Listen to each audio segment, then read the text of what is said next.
일단 봐봅시다. 그러면 7번째 문제 좀 봐봅시다. 7번째는 매번 강조하다시피 우리 그림책에 26페이지 나와 있는데요.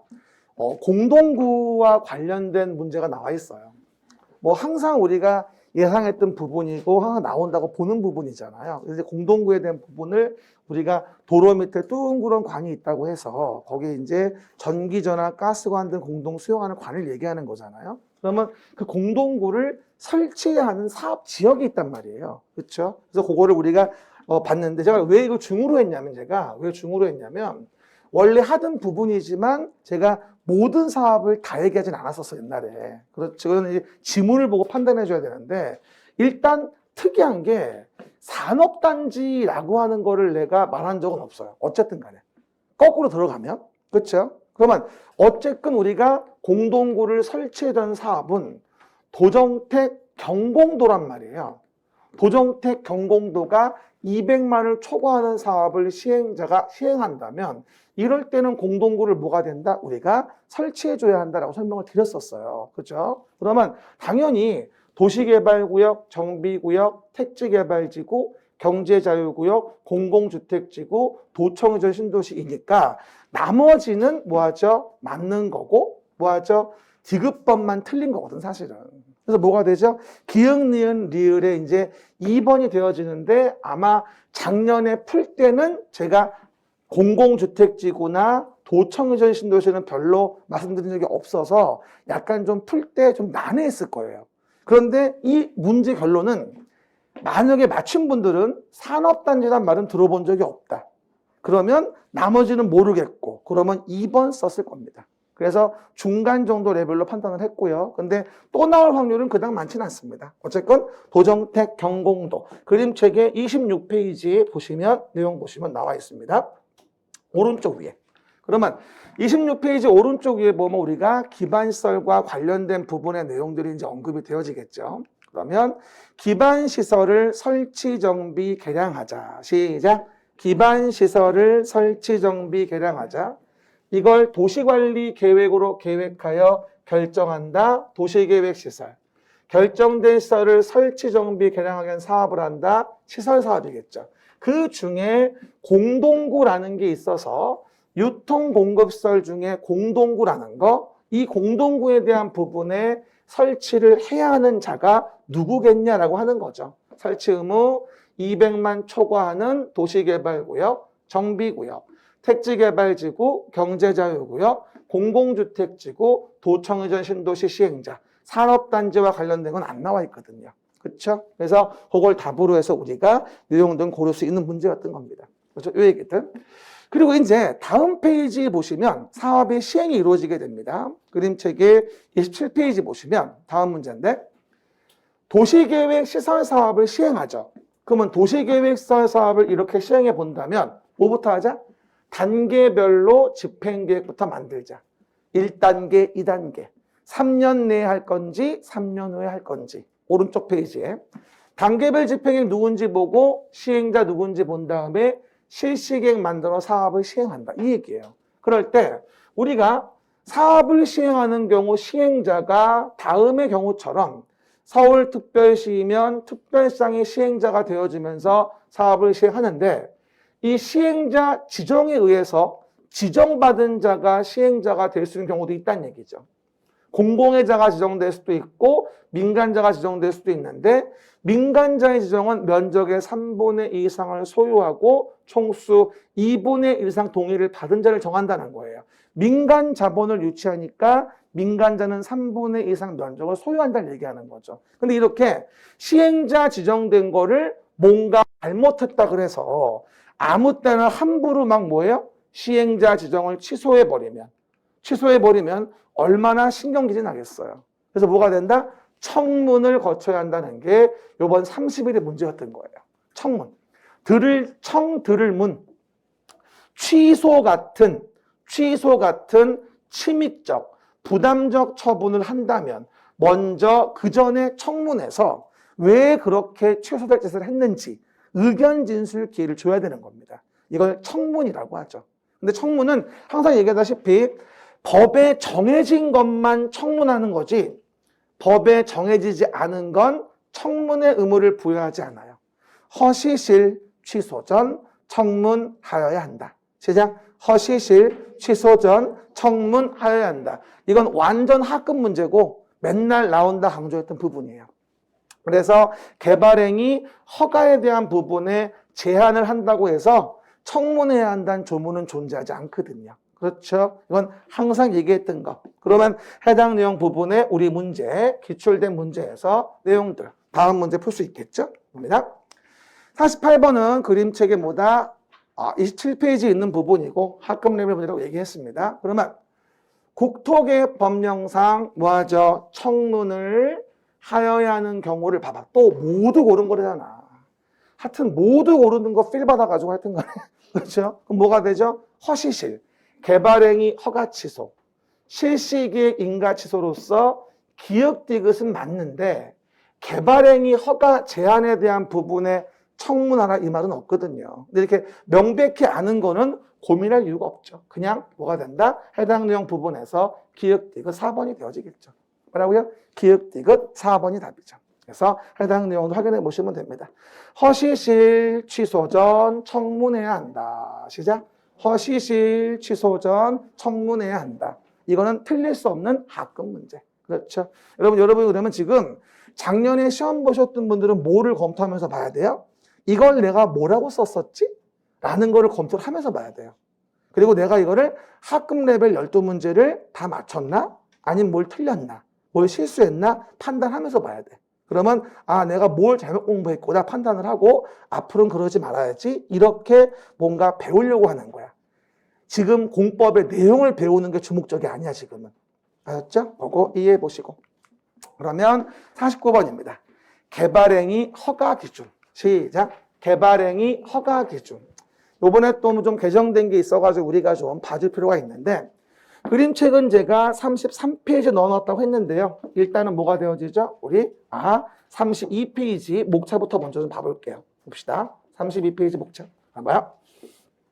그럼 내용에서 개발행위 허가와 관련된 부분에 대해서 우리가 32페이지를 먼저 봐보시면 요번에 또 1월 12일에 좀 바뀐 게 있어가지고요. 봐요.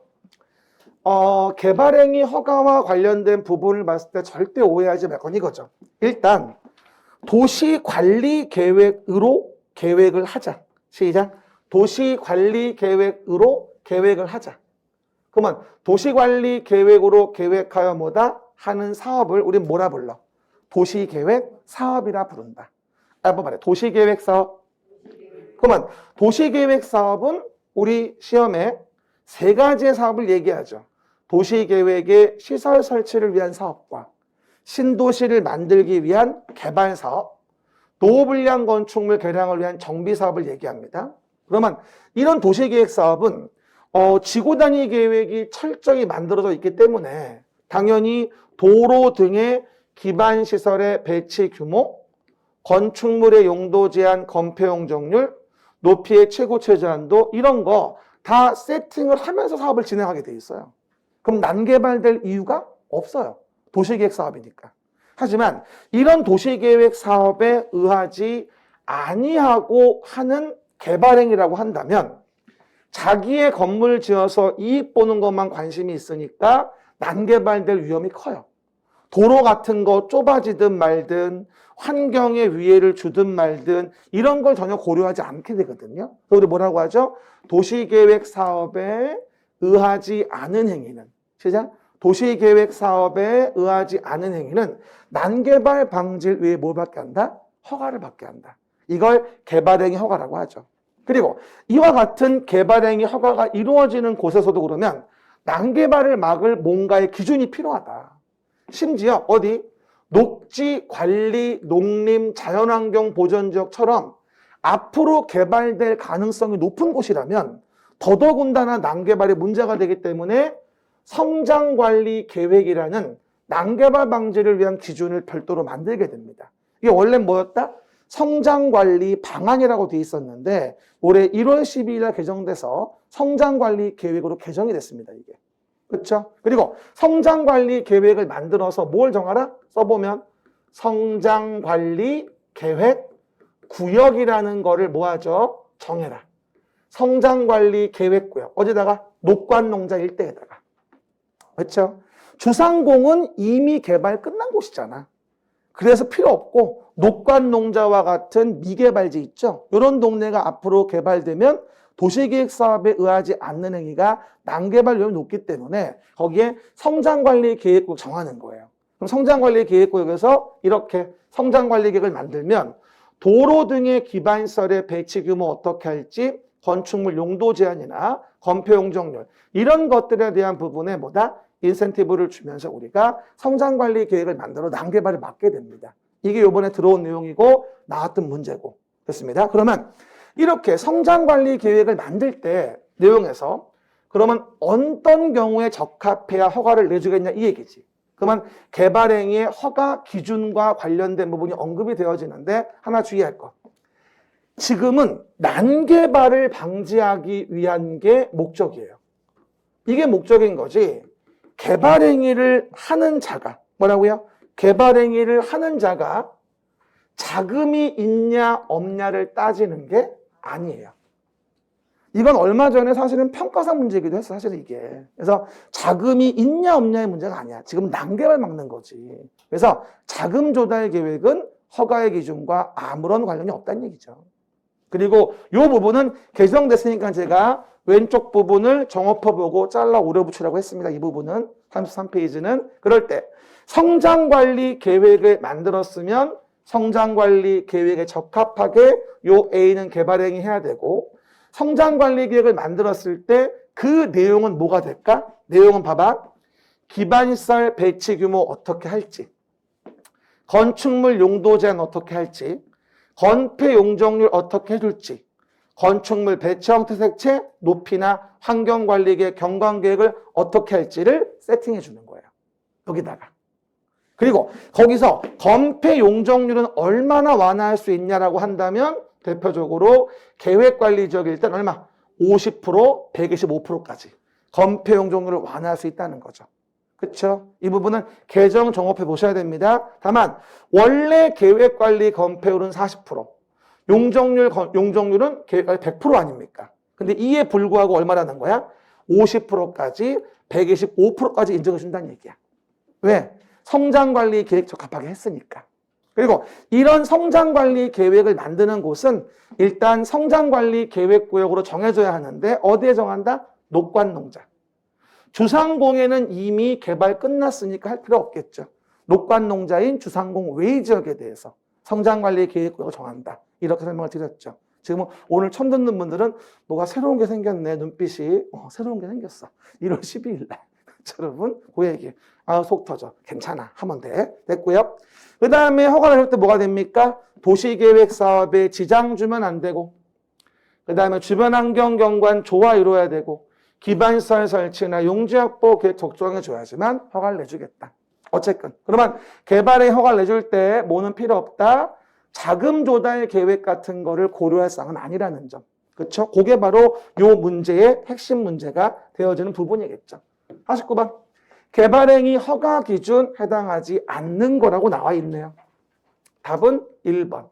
이건 중급이라고 했지만 제가 작년 동영 볼 때나 뭐 볼 때 여러 번 했던 얘기예요. 그래서 아마 이건 다 맞췄을 것으로 봅니다. 그렇죠? 자금 조달 계획의 실현 목적 사업 적합 수립에 대한 부분은 고려사항이 아닙니다. 이건 난개발 방지를 위한 거지 자금 조달 관련된 부분은 없어요. 그리고 2, 3, 4, 5는 다 뭐예요? 도시계획 적합하라 이 얘기야 사실은. 다. 도시계획 만들어진 거에 어긋나지 않게 하라.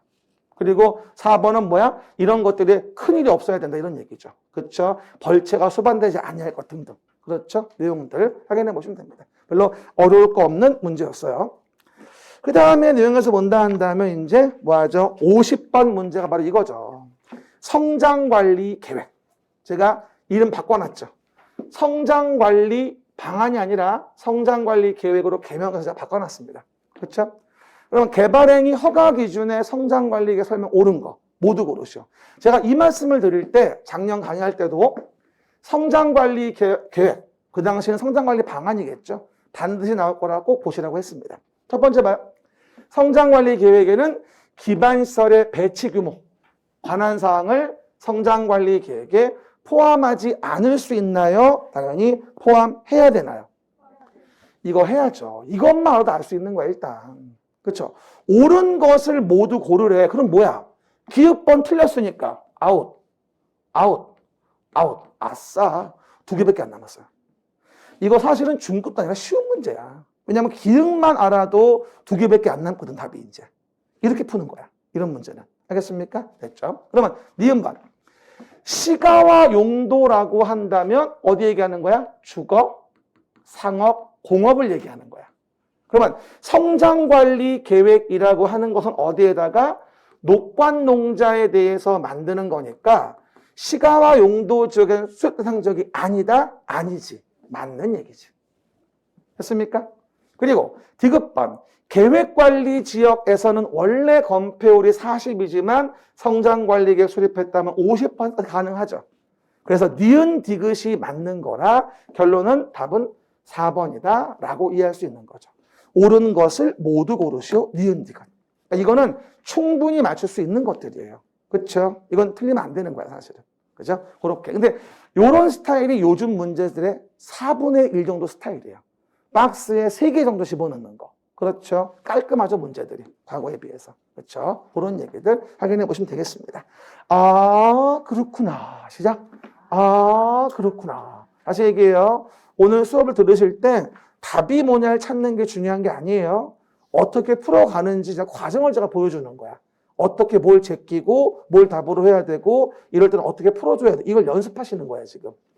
알겠습니다. 그 정도. 그럼 51번. 다음 조문의 일부이다. 야, 이것도 완전 학급이죠. 그렇죠? 빵꾸에 들어갈 숫자로 옳은 것은. 야, 완전 한 문제 거저 먹는 거지, 이거. 그렇죠? 그러면 기반시설 부담구역과 관련된 문제가 나와 있네요. 기반시설 부담구역. 그럼 우리 매번 얘기하는 거. 도로 등의 기반시설의 설치가 그림책은 35페이지에 있죠. 도로 등의 기반시설 설치가 만약에 가능했다. 그럼 가능했다면 도로 등 설치가 가능한데 여기서 개발행위를 못하게 할 이유가 없다는 얘기죠. 그러면 요 개발행위 하는 자한테 야, 너 개발행위에서 행위 제한의 완화 같은 게 됐으니까 여기서 기반시설에 대한 부분의 부담을 위해서 너 개발이익 먹은 게 있잖니? 그러니까 개발이익을 너는 환수받아야 된다. 돈 좀 내라. 라고 기반시설 설치 비용을 부과를 합니다. 그렇죠? 그래서 그 거둔 돈 가지고 뭐 하자? 도로, 공원, 도공록, 학교, 그렇죠? 수도, 하수도, 폐기물 처리 및 재활용 시설. 이거를 설치하는 게 바로 기반시설 부담구역이에요. 도공록, 학교, 수학회, 대학 제외. 시작. 도공록, 학교, 수학회, 대학 제외. 대학까지 돈 걷어 설치할 수는 없다고 얘기했었죠. 그럴 때 모든 개발행위에 대해서 다 부담시키는 게 아니고 200제곱미터를 초과하는 부분, 요 부분만 부과하겠다 이 얘기예요. 모든 개발행위에 대해 부담금을 부과시키는 게 아니고 200제곱미터를 초과하는 신증축에 대해서만 부과한다는 얘기예요. 그렇죠? 요 부분에 대한 것이니까 답은 기반시설 부담구역에서 기반시설 설치 비용의 부과대상 건축행위는 200제곱미터를 초과하는 신증축행위로 하니까 정답은 몇 번? 2번이 돼서 푸는데 10초도 안 걸려. 항상 하던 말이라 학급 문제로 꼭 맞춰야 될 문제입니다. 그렇죠? 그 얘기. 그럼 우리 그림책은 어디 있다? 35페이지 이제 왼쪽 위에 보면 내용 나와 있겠죠. 그래서 기반시설 부담구역과 관련된 게 요거였었고요. 그리고 기반시설 부담구역 내에서 어느 정도에 대한 부담금을 부과할 거냐라고 하는 기준이 35페이지 왼쪽에 요걸 이제 풀어본 거예요. 연면적 200을 초과하는 신중축에 대해서. 알겠습니까? 35페이지 왼쪽 위에. 근데 문제는 봐봐요. 기반시설 부담금을 부과를 시키는데 설치 비용을 문제는 리모델링 같은 경우는 돈을 많이 버는 사업이 아니라는 거예요. 돈을 많이 벌지 않은 사업인데 걷다 대고 부담금 설치 비용 내라고 한다면 그 리모델링 등이 어려워지겠죠. 그래서 그걸 제외시켜요. 부과하지 않아요. 근데 이게 실제 문제가 나왔었는데 그러면 구체적으로 어떤 건물에 대해서 부담금을 부과하지 않니? 라고 하는 부분을 이번에 본격적으로 물어봤거든요. 그게 바로 35 오른쪽 밑에 있는 이거죠. 기반시설 유발되는 시설에서 제외되는 건축물이 있다. 어떻게 하면 좋을까? 야, 공익상 플러스가 돼서 또는 뭐 여러 가지 문제가 있어서 굳이 부담금 설치 비용을 부과할 필요가 없다는 거야. 공익상 플러스가 되니까 그 건물을 설치하는 걸 독려하기 위해서 굳이 뭐 하죠? 설치 비용을 부과할 필요가 없다는 얘기지. 그럼 뭐가 공익상 플러스겠어? 유치원. 이런 거 잘 되면 공익상 플러스지. 요즘에 우리 젊은 어머니들이 학원 못 나오니까 뭐 때문이에요? 애들 케어 때문에 그런 거 아니겠냐고. 그러다 보니 뭐가 되어준다 우리가? 여기서 제외되는 건물에 대한 부분에 대해서는 유치원 많이 만들어주면 좋으니까. 그렇죠? 여기서 기반시설을 유발시키는 건물로 볼 필요가 없고 임대주택 같은 것도 많이 지면 좋으니까. 그렇죠? 부담금 부과할 필요 없는 거고. 또 하나 농산물 집화장과 관련된 경우가 어디이면 녹관농자에 만들어진다면 그렇게 기반시설을 유발시키는 건물로 볼 필요는 없다는 얘기지. 경운기 끌고 시골에서 왔다 갔다 하는데 뭘 얼마나 유발되겠어. 근데 작년 문제 상식적으로 이거 봐봐요. 그러니까 작년에 이 문제를 여러분 시험 보고 나올 때는 맞춰보고 앉았는데 그냥 봐도 답이더라고. 상업지역에서 농산물 집화장에 들어온다? 상상을 해봐요. 상업지역에서 우리 명동에 들어온다 생각해봐. 농산물 집화장이. 이야, 뭐 전국에 탑차 트럭차 몰려들 텐데 이 복잡한 명동에서 과연 이게 기반시설 유발이 안 된다고 본다는 게 이게 정상이에요 이게? 정상이긴 한데 말이 안 되잖아 말이. 이걸 뭘 외워 보면 아는데. 그러니까 이거를 못 맞춘 게 아니라 안 맞춘 거야. 가만 생각을 해봐. 근데 왜 그런 줄 알아요? 마음이 급한 거야. 서두르는 거야. 그러다 보니까 처음 보는 거 나오면 당황부터 한단 말이야. 그러지 말고 평소에 공부할 때 외우는 것보다 흐름 파악하고 패턴을 이해하시면은 굳이 몰라도 답은 충분히 맞출 수 있다는 거야. 내가 물론 이거 강의한 적 없어. 물론. 이건 상급 레벨이야. 하지만 계속 보면서 느끼는 게 상업지역의 농산물 집화장인데 기반시설 안 만든다고? 이건 납득이 안 가는 얘기야, 상식적으로. 그치? 근데 우리가 단점이 뭐냐면 공부를 자꾸 해갈수록에 상식이 없어져. 그게 문제야. 그리고 지식은 정확하지가 않고. 그렇죠? 그게 이제 우리가 문제가 점수가 안 나오는 이유인 것이지. 그럼 봐봐요. 52번 봅시다. 52번.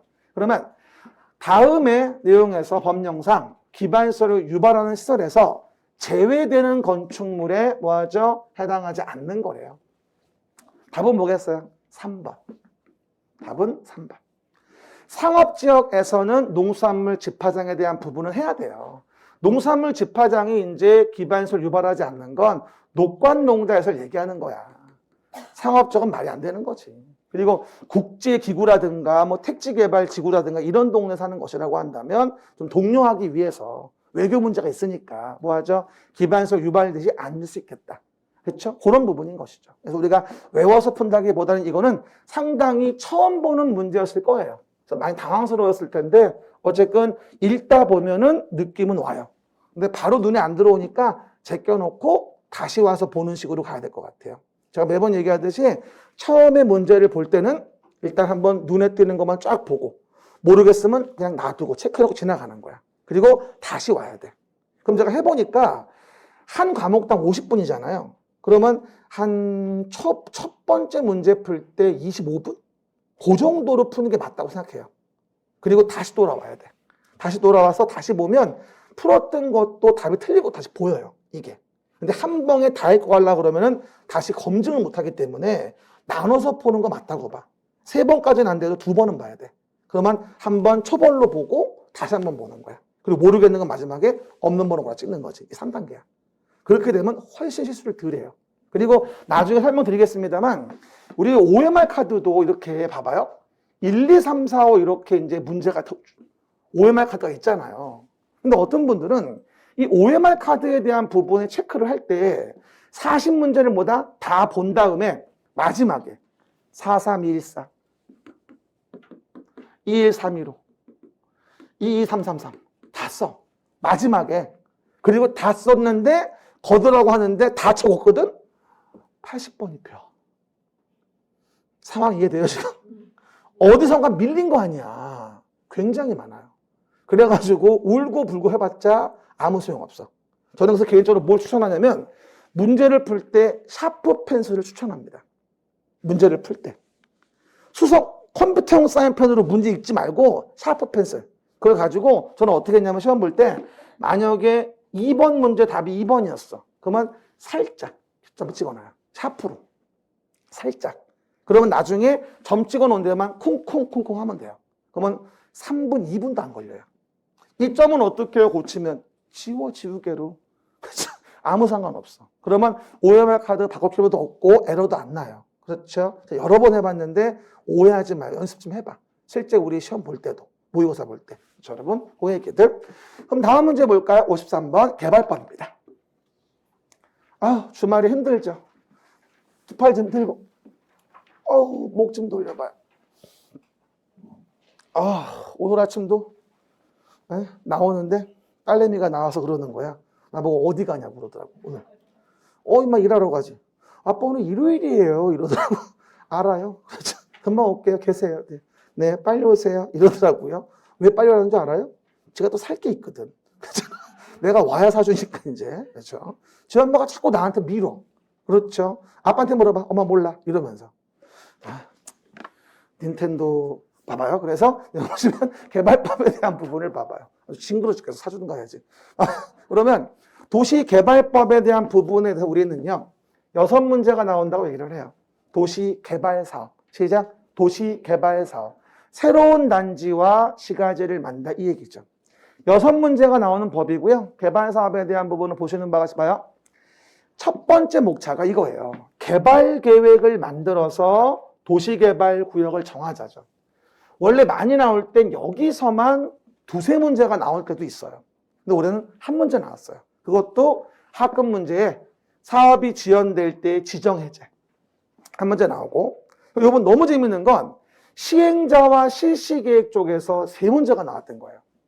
제가 작년 수업할 때 매번 얘기했듯이 개발 사업에 대한 부분에 대해서는 조합을 물어보는 게 대부분이긴 한데 조합의 문제가 개발법에서 두 문제 나온 건 참 오랜만이에요.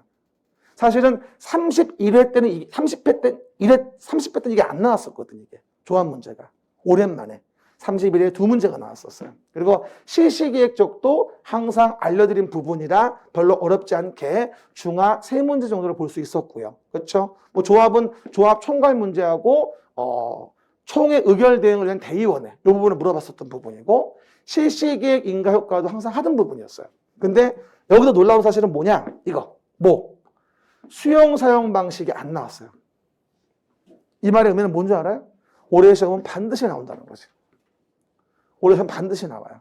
수용 사용이 안 나온 적은 별로 없거든요. 근데 수용 사용 방식을 본다면 당연히 뭘 봐야 되냐면 우리가 수용 보상가와 관련된 부분에 대해서 채권 발행에 수용 보상금을 지급한다는 토지 상환 채권 관련된 부분이 안 나왔다는 거예요. 수용이 안 나왔다는 말은. 그래서 아마 이 부분이 32회 때는 반드시 물어보지 않을까라고 예상을 해봅니다. 그렇죠? 물론 조합 쪽은 항상 나와야 되니까 조합은 항상 물어보는 거 보시면 되고 그렇죠? 그 내용들 보시면 되고요. 게다가 환지 방식과 관련된 부분에서 이제 한 문제가 나왔는데 환지 방식이 조금 문제가 좀 사이드를 물어봐서 좀 어려웠을 거예요. 근데 이제 이것도 환지 처분에 대한 기본적인 원리를 알고 있다면 제껴놓으면 하나밖에 남는 게 없거든. 맞출 수는 있었어요, 사실은. 나머지 지문이 쉬웠어가지고. 정답 지문 말고. 그리고 비용 부담은 이건 넘사벽이에요. 맞출 수 없는 문제야. 그렇죠? 그래서 비용 부담 한 문제가 나왔었는데 못 맞추는 문제입니다. 버려야 돼, 그냥. 그렇죠? 그냥 없는 번호 골라 찍어 유행으로 맞으면 다행이고. 그렇죠? 버릴 건 과감하게 버리는 거야. 볼 때. 그래서 우리가 상급 문제 두 문제와 중하 문제 두 개씩 됐고요. 요 비용 부담 말고는 솔직히 5개까지는 맞출 수 있었어요, 사실은. 그렇죠? 그래서 얼마든지 맞출 수 있었다. 보시면 됩니다. 그런 내용에서 분석해 봤고요.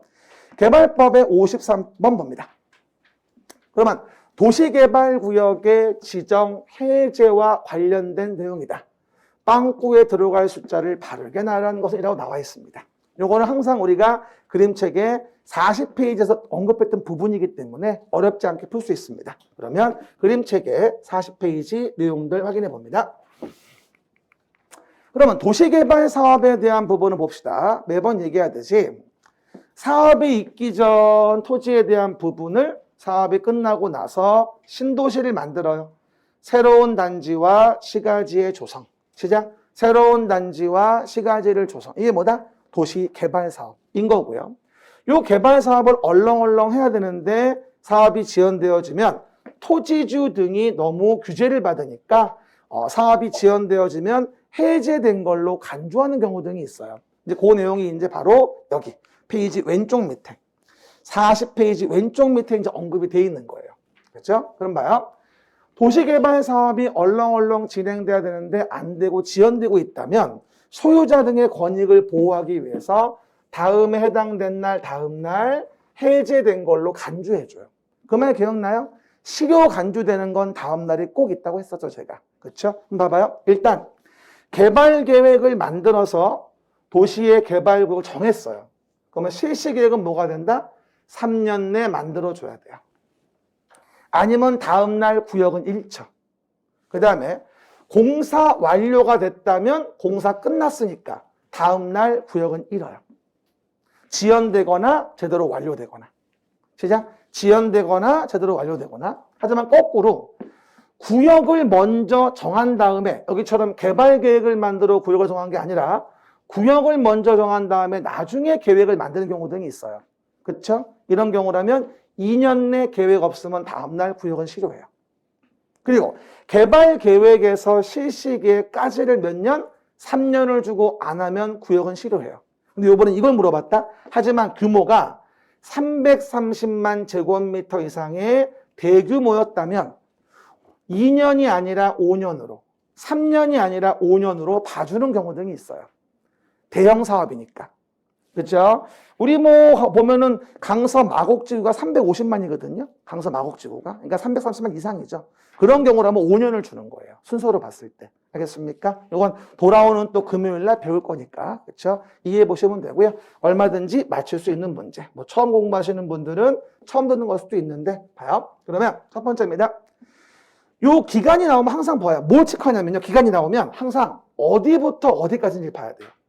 기간이 나오면. 그럼 어디냐? 도시개발구역 지정됐대. 그리고 뒤에 뭐가 나와? 개발계획이 나와. 그럼 구역을 먼저 정했고 개발계획을 나중에 만드는 걸 지금 얘기하는 거잖아요. 그러면 2년이겠어요? 3년이겠어요? 당연히 2년이라고 봐야 되는 거야. 왜? 개발계획이 먼저 나왔잖아. 그럼 구역에서 개발계획이면 2년. 수립고시 하지 아니하면 2년 되는 날 뭐하죠? 다음 날에 뭐하죠? 도시개발구역은 해제된 걸로 봅니다. 도시개발구역에서 개발계획이야. 두 번째 봅시다. 개발계획을 수립고시 했대. 그럼 그 다음은 이제 실시계획이 나오겠네. 순서가. 개발계획 다음에 실시계획. 뒷부분에 실시계획 나오면 무조건 3년이거든. 그렇죠? 그러면 3년. 되는 날까지 실시계획 인가시청하지 않으면 3년 된 다음 날에 도시개발구역은 해제 간주합니다. 하지만 대규모 사업이라 그래서 330만 제곱미터 이상이 된다면 3년이 아니라 5년으로 봐주게 됩니다. 됐죠? 그럼 뭐가 되죠? 2년, 3년, 5년이니까 답은 2번인 거예요. 이거 어떻게 맞추는 줄 아세요? 완벽하게 정확해야 돼요. 그렇죠? 항상 나오는 부분이니까. 근데 올해 나왔으니까 몇 년은 지나야 될 것 같아. 그래서 일단 해당 내용 보시고 하나 팁 드립니다. 앞으로 기간에 대한 문제를 물어보잖아요. 그럼 기간 문제에 대한 부분은 어디부터 어디까지냐. 항상 이 시점과 뭐하죠? 실효점을 아셔야 됩니다. 어디부터 어딘지를 모르면 기간을 맞출 수가 없어요.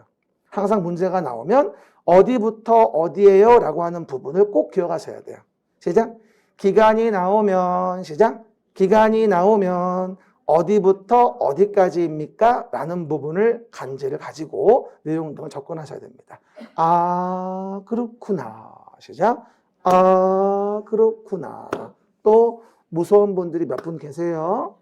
오늘 썬데이예요. 여러분 일주일 동안 계속 수업 나오고 또 일요일 날 또 오라니까 힘들죠. 그래서 오늘도 예약은 다 해놓고, 그쵸? 노쇼를 해가지고 이렇게 됐어요, 지금. 그쵸?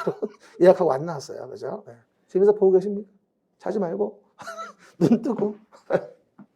나도 집에다가 스튜디오 하나 만들까봐. 그래가지고 집에서 찍어서 송출하면 좋잖아? 우리 집으로 와요. 하시면 되고요. 그럼 54번 봅시다. 도시개발 조합에 대한 설명입니다. 옳은 것은. 그림책은 41페이지에 언급이 되어 있습니다. 조합에 대한 부분의 문제를 물어보고 있죠.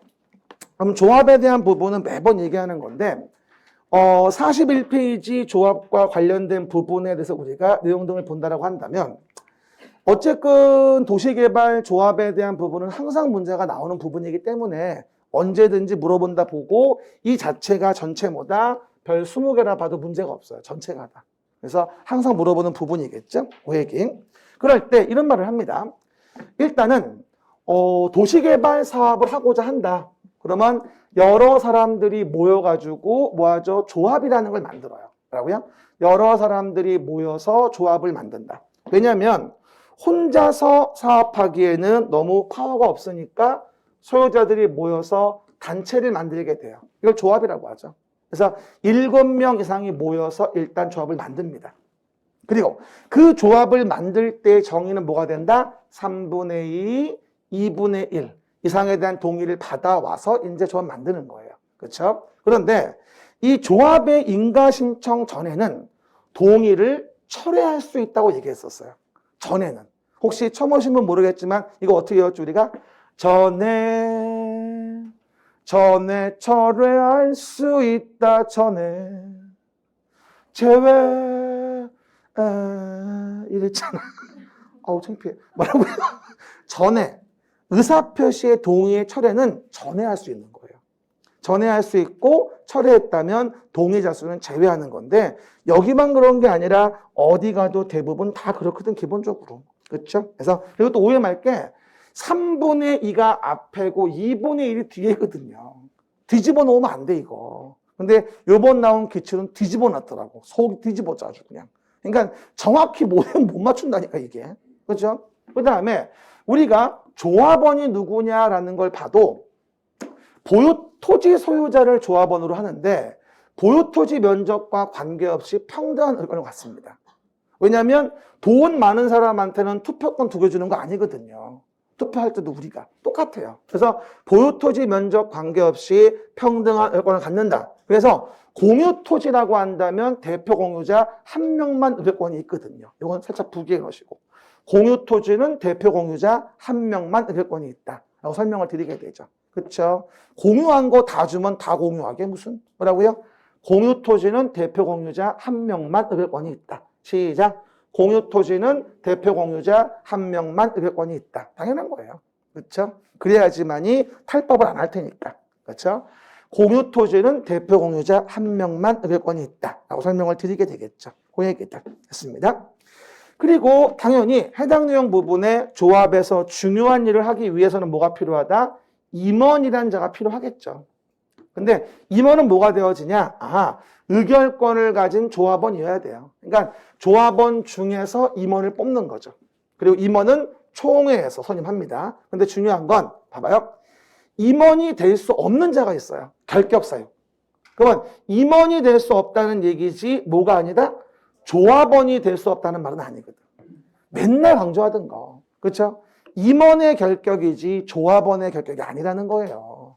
미성년자, 무슨 피성년 의견인, 피한정 이런 자들은 임원이 될 수 없다는 거지 조합원이 될 수 없다는 말은 아니다. 한번 봐봐요. 조합원은 뭐만 하면 돼? 숨 쉬어봐요. 숨 쉬어져요?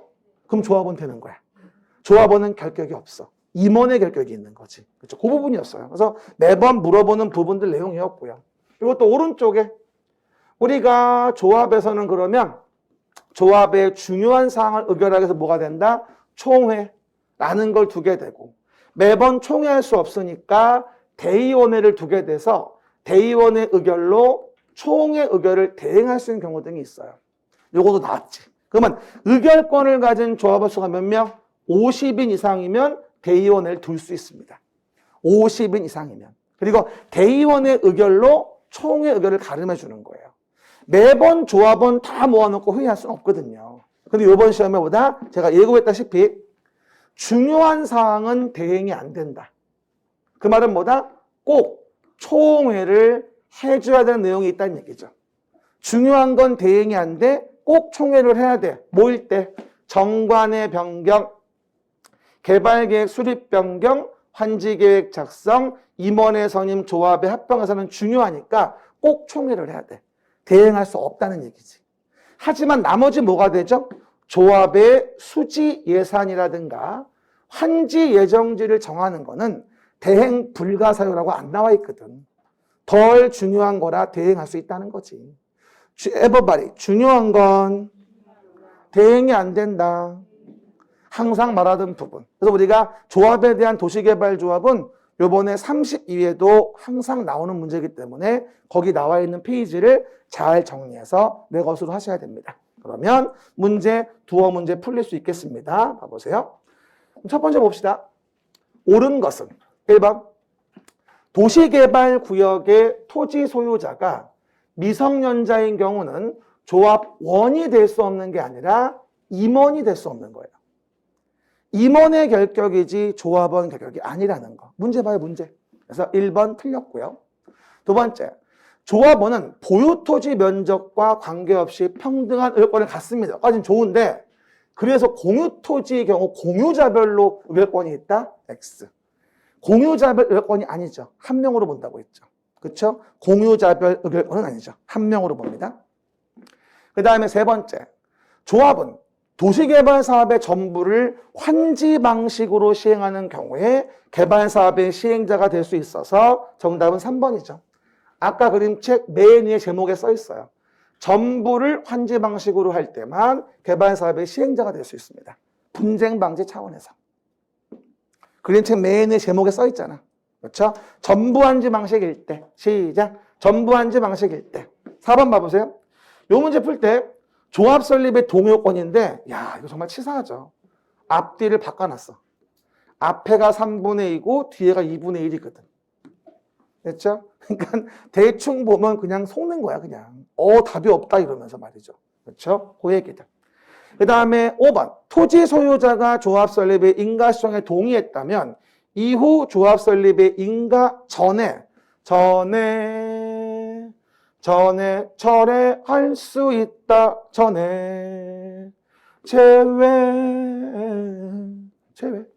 철회했다면 동의자 수는 제외합니다.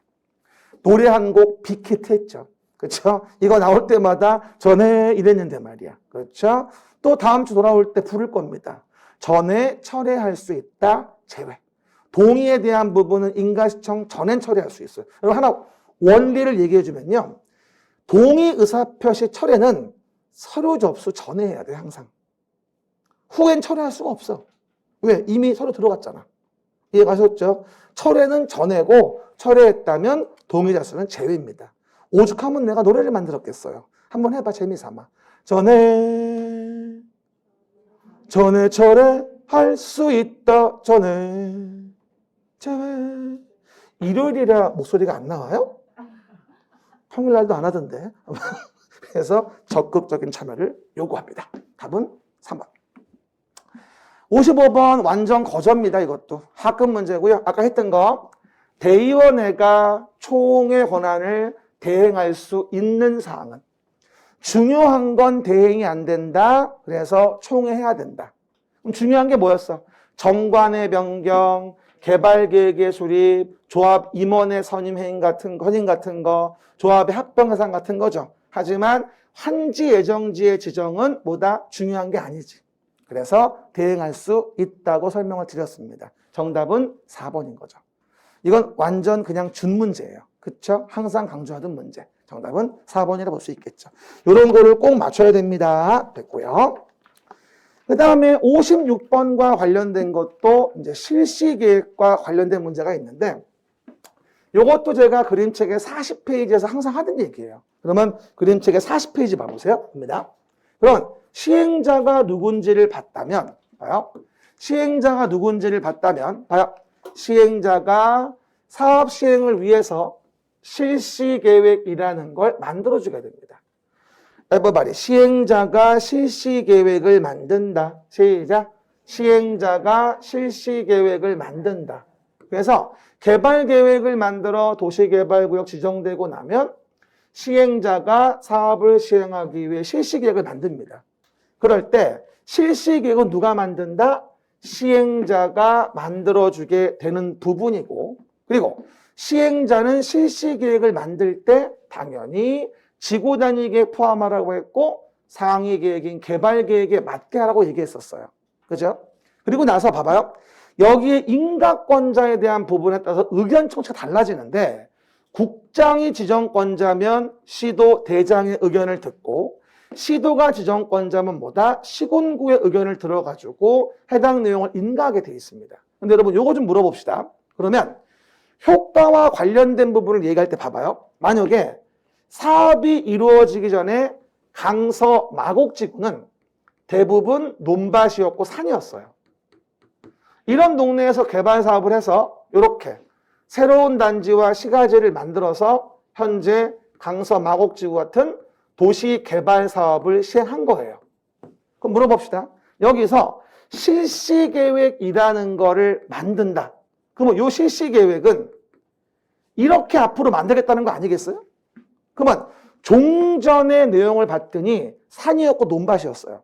그러면 종전의 관리계획하고 실시계획 고시된 내용하고는 당연히 달라지겠죠. 그러면 이럴 때 종전의 도시관리 계획으로 간다면 사업을 안 하겠다는 얘기예요. 그럼 뭐다? 실시계획으로 고시된 내용으로 저촉되면 실시계획 고시된 내용으로 변경된 거로 봐줘야만 사업을 진행한다는 얘기지. 종전의 도시관리계획, 종전의 관리계획하고 저촉된다 해서 종전의 도시관리계획 간다면 이거는 사업을 안 하겠다는 얘기예요. 됐습니까? 여기 봐요. 종전의 강서 마곡지구는 이랬다. 여기서 사업을 하기 위하여 실시계획을 만들어 진행을 한다. 그러면 종전의 도시관리계획과 새로 실시계획 만든 사업은 다르다. 그럼 어떻게? 새로 실시계획 고시된 내용으로 변경된 걸로 봐줘야지만이 사업을 진행한다는 거지. 종전의 걸로 간다면 사업을 안 하겠다는 얘기지. 이건 말이 안 되는 거지. 이게 요 내용이었어요. 그래서 해당 내용 보시면 56번에 대한 부분을 보시겠습니다. 조금 어렵다고 느낄 수 있었지만 맞출 수는 있는 문제였습니다. 가봅시다. 틀린 거를 구하라고 돼 있죠. 그러면 실시계획에는 지구단위 계획이 포함되고요. 지정권자인 국토교통부 장관이 실시계획 작성하는 경우라면 시도 대장의 의견을 들어야 한다고 했어요.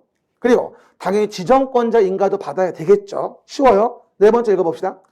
고시된 실시계획의 내용 중 국토계획법률에 따라 도시관리계획으로 결정해야 할 사항이 종전의 도시관리계획으로 결정된 사항에 뭐하죠? 저촉된다면 종전의 도시관리계획으로 결정된 사항이 우선한다? 아니죠. 그렇죠. 뭐다? 실시계획에 고시된 내용이 앞서는 거예요. 그래야 사업을 진행한다는 게 말이 되죠. 종전엔 논밭이었고 새로 사업한다고 실시계획 만든 거는 개발사업 해가지고 신도시를 만든 거잖아. 그러면 실시계획 고시된 내용으로 변경된 걸로 봐야지 종전 거에 간다면 사업을 안 하겠다는 얘기잖아. 앞뒤가 안 맞지. 그렇죠? 그래서 정답이 4번이고요. 이 문제는 한 몇 년 전에 나왔던 기출을 또 낸 거야. 5번에 그 31의 기출을 분석해 보면요. 과거 나왔던 기출이 30%가량 다시 나왔어요. 그래가지고 이번에 그 기출 문제 혼자 많이 풀어보신 분들이 공법도 옛날 기출이 많이 나왔는데 이런 말씀 많이 하세요. 이번 같은 경우는. 근데 항상 그렇진 않아. 팁을 드리면요. 우리 중개사 과목 중에서 과거에 기출된 부분이 또 나오는 확률이 가장 낮은 게 공법이에요. 왜? 개정이 많아서 그래요. 근데 1차 과목은 거의 뭐 5, 60% 이상은 나왔던 게 또 나오거든요, 일반적으로요. 근데 2차 같은 거는 거의 그렇지가 않아요. 공법은 더군다나. 근데 요번은 좀 그래도 30%가량은 과거의 문제가 또 나왔던 것 같아요. 됐죠? 그리고 당연히 실시계획 인가를 받으면 주택법의 사업계획 승인 같은 건 의제돼서 택지 위에 집을 질 수 있게 해주는 게 일반적인 모습. 나중에 또 얘기합시다. 답은 맞출 수 있었습니다. 답은 4번이고요. 57번입니다. 환지 방식에 의해서 사업을 진행해 보자. 뭐라고요? 환지 방식. 이 문제는 좀 어려운 문제예요. 그래가지고 간단하게 설명을 드리면 환지 방식은 사업 전 토지를 사업 후의 토지로 바꿔주는 방식을 환지 방식이라고 하죠. 에버바리 환지 방식. 환지 방식은 47페이지에 그림책을 펴보세요. 다 했습니다. 47페이지. 그러면 환지 방식에 대한 부분은 수용해서 사업을 하면 좋겠는데 수용하기에는 땅값이 너무 비싼 거예요. 그러다 보니 뭐라고 하죠? 우리가 대지로서의 효용 증진 등을 위해서 사업 전 토지를 뭘로? 사업 후의 토지로. 라고요? 사업 전 토지를 사업 후의 토지로 바꿔주는 방식으로 진행을 하게 돼요. 이걸 수용하는 게 아니라 동의받아서 이거와 같은 가치의 토지를 사업 후의 토지로 바꿔주는 거죠. 이걸 환지 방식이라고 합니다. 근데 지금 여러분 수업을 안 들은 상태 듣기 좀 어렵고, 그렇죠? 수용 방식이 아니라 지가가 현저히 비싸서 수용이 어려우면 사업 전 토지를 사업 후의 토지로 바꿔주는 방식이 있다라고 하는 거죠. 그래서 포인트만 얘기해 주면 환지 계획을 만들고 여기 있는 토지에 대해서 어느 정도의 가치를 주면 같은 가치인가를 정하는 거예요. 그리고 환지 계획대로 사업 끝나면 환지에 처분을 해주면 이쪽으로 권리가 넘어가는 거죠. 그렇죠? 그러면 환지 처분에 대한 효과와 관련된 부분이 이제 뭐하죠? 다음 페이지 왼쪽 위에 보면 왼쪽 위에 보면 47페이지 위에 끝에 환지 처분 효과에 대한 부분이 보일 겁니다. 요걸 같이 물어본 게 이제 요번에 우리 31회 때 문제에 대한 부분이었어요. 뭐 좀 물어봅시다. 그러면 환지 처분되어지면 효과 발생은 언제가 된다? 환지 처분 공고일 쓴 날 다음 날. 종전권의 소멸은 언제가 된다? 환지 처분 공고일 쓴 날이 끝나는 때. 발생은 다음 날, 소멸은 끝나는 때. 그러면 종전 토지는 환지 처분 공고일 쓴 날 끝나는 때 소멸되는 거고 발생은 언제? 다음 날. 그래야 종전권과 환지의 권리가 안 만나요. 저촉이 안 되겠죠. 그래서 발생은 다음 날, 눈 뜨면 소멸은 끝나는 때. 아유 무서워라. 발생은 다음 날, 소멸은 끝나는 때. 라고 이해해 보시면 돼요. 이제 그와 같은 내용들을 물어봤던 게 이제 환지 방식 사업의 시행인데 사실은 근데 사업 전 토지를 사업 후 토지로 바꿔주는 거에 대해서 가격을 정리하기 위해서는 환지 계획이라는 걸 먼저 만들어주게 돼요. 환지 계획. 그러니까 사업의 요 엉망진창의 토지가, 요 가치의 토지를 사업 후에는 어느 정도의 가치의 토지로 주면 같은 가치겠냐고 하는 것이죠. 하나 물어봅시다. 만약에 종전 토지의 지목이 전답이었다고 해보세요. 땅은 500제곱미터였고.